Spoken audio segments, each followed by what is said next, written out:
Oke, selamat pagi, selamat siang, selamat malam untuk Ibu Susan.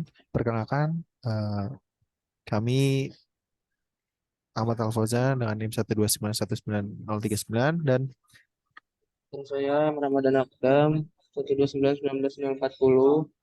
oke, kami di sini akan mempresentasikan ujian akhir semester kualitas air laut yang berjudul pemodelan oksigen terlarut atau dissolved oksigen menggunakan metode VCOM pada perairan Teluk Benua, Bali.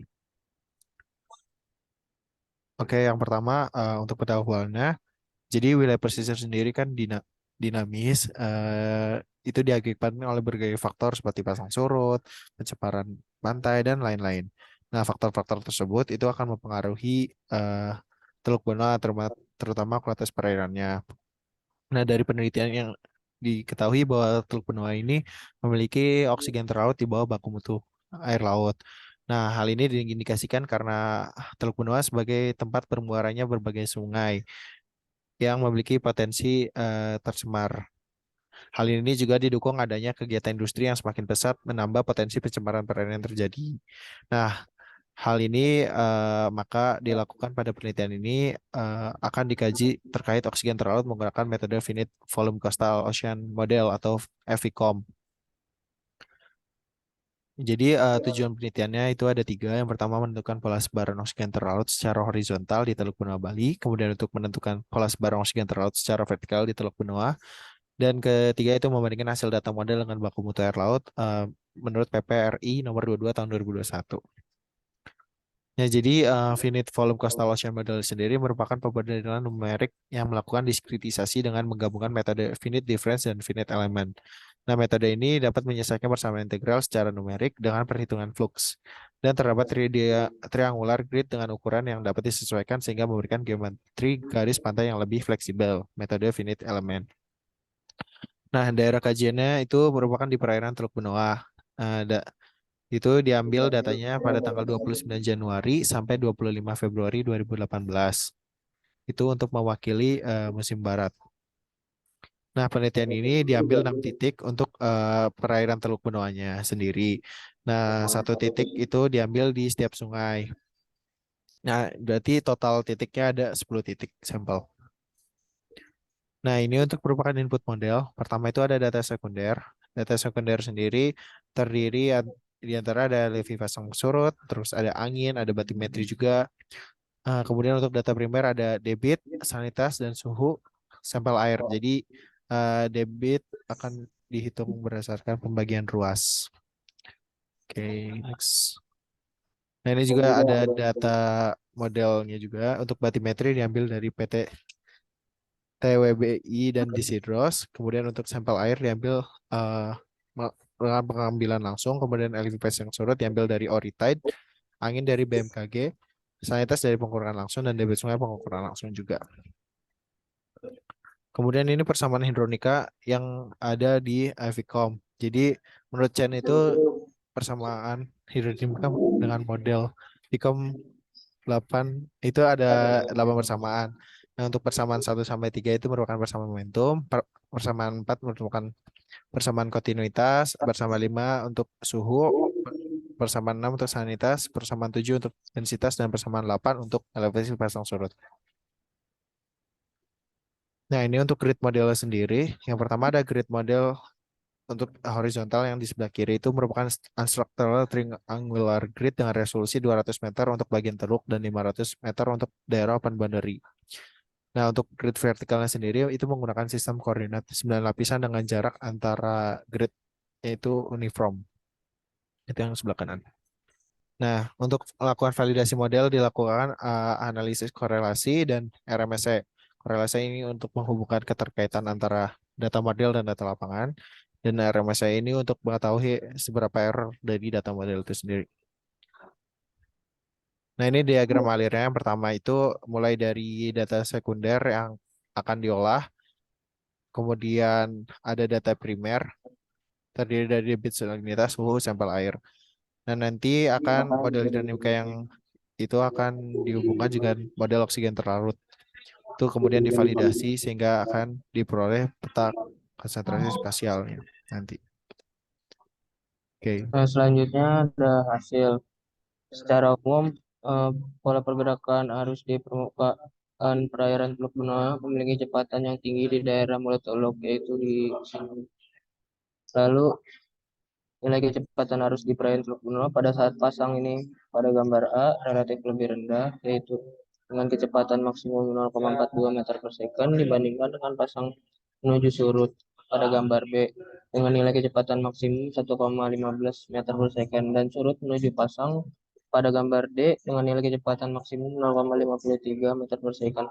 Pada kondisi surut terendah nih pada gambar C, nilai kecepatan arus maksimum yaitu 0,95 meter per second. Pergerakan arus pada kondisi ini cenderung dipengaruhi aliran sungai karena tidak lagi dipengaruhi oleh air laut. Menurut Maharta dan kawan-kawan 2018. Nah, kecepatan arus pada saat pasang tertinggi dan surut rendah dominan kecil dan cenderung tidak bergerak, sedangkan pada menuju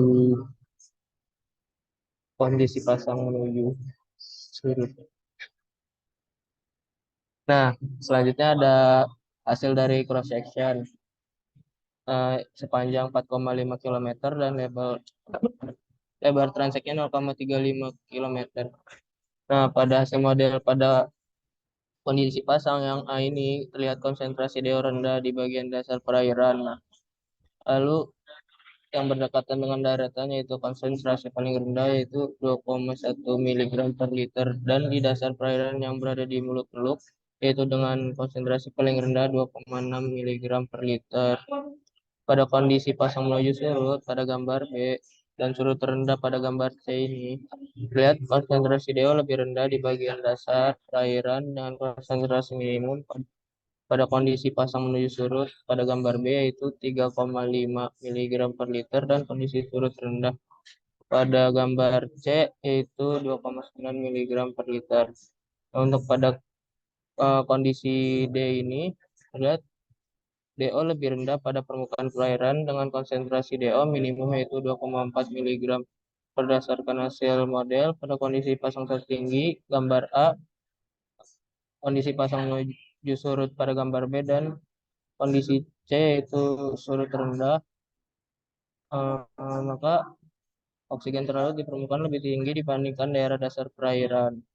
Hal ini dikarenakan adanya proses difusi oksigen dari atmosfer ke perairan di lapisan permukaan dan adanya klorofil A, sehingga adanya proses fotosintesis yang terjadi dalam mensuplai oksigen ke perairan. Nah, lanjut. Selanjutnya ada kondisi oksigen terlarut di perairan Teluk Benoa. Berikut merupakan sebaran spasial oksigen terlarut yang dibagi secara horizontal dan vertikal. Adapun rentang nilai oksigen yang didapatkan dari hasil model yaitu berkisar 4,3 hingga 8,4. Terlihat pada gambar di atas. Pada kondisi pasang tertinggi gambar A, konsentrasi oksigen terlarut terlihat lebih besar di perairan yang berdekatan dengan daratan dengan nilai tertinggi 6,6. Konsentrasi terlarut dominan lebih tinggi di daerah yang berdekatan dengan pantai dibandingkan dengan pada laut lepas. Nah, pada perairan yang berdekatan dengan sungai, konsentrasi oksigen terlarut terlihat lebih kecil dengan nilai paling rendah 2,1 mg per liter. Hari ini dikarenakan pada saat pengamatan observasi, konsentrasi DO yang masuk dari sungai ke teluk konsentrasinya kecil. Nah, seperti halnya pada gambar B, pada kondisi menuju surut, terlihat konsentrasi DO di teluk lebih tinggi daripada saat kondisi pasang tertinggi. Nah, pada kondisi surut rendah, terlihat konsentrasi DO di teluk paling tinggi di perairan berdekatan dengan daratan dengan konsentrasi DO tertinggi yaitu 8,4 dan paling rendah 2,4. Nah, pada gambar D, pada menuju pasang, konsentrasi DO di teluk dominan memiliki nilai lebih tinggi di perairan yang berdekatan dengan daratan dengan konsentrasi tertinggi yaitu 6,5. Nah, berikut merupakan eh, bar plot dari rata-rata rata-rata DO, DO maksimum dan DO minimum. Dilihat dari persebaran DO rata-ratanya memenuhi baku mutu yaitu lebih dari 5. Nah, selanjutnya ada grafik hubungan antara oksigen terlarut hasil model dengan oksigen terlarut data lapangan yang memiliki nilai korelasi 0,85. Hal ini terlihat dari pola keduanya yang hampir berhimpit. Selisih nilai elevasi hasil model dengan data lapangan relatif kecil dan sudah baik, di mana nilai dari perhitungan RMSE-nya mencapai 0,19. Adanya selisih nilai ini didapatkan karena model tidak memperhitungkan adanya proses pengurang oksigen terlarut di perairan seperti bakteri dekomposisi, bahan organik seperti serasa mangrove, sehingga hasil data observasi terlihat lebih kecil pada hasil pada daripada hasil model. Nah, pada ke-10 titik ke-14 titik observasi dan model semuanya di atas eh, nilai baku mutu yaitu lebih dari 5. Nah, untuk kesimpulannya, yang pertama ada pola sebaran oksigen terlalu secara horizontal di Teluk Benua Bali memiliki rentang nilai oksigen terlalu dari hasil model, yaitu berkisar antara 4,3 hingga 8,4 mg per liter dengan konsentrasi oksigen terlalu dominan. Lebih tinggi di daerah yang berdekatan dengan pantai dibandingkan dengan pada laut lepas. Yang kedua ada pola sebaran oksigen terlaut secara vertikal di Teluk Benua Bali memiliki rentang nilai oksigen terlaut dari hasil model yaitu berkisar antara 1,8 hingga 5,8 miligram per liter dengan konsentrasi oksigen terlalu di permukaan lebih tinggi dibandingkan dengan daerah dasar perairan. Yang ketiga, rata-rata nilai DO pada daerah Tanjung Benoa memiliki nilai di atas baku mutu air laut dengan nilai DO lebih dari 5 miligram per liter. Nah, sekian presentasi dari kami. Terima kasih.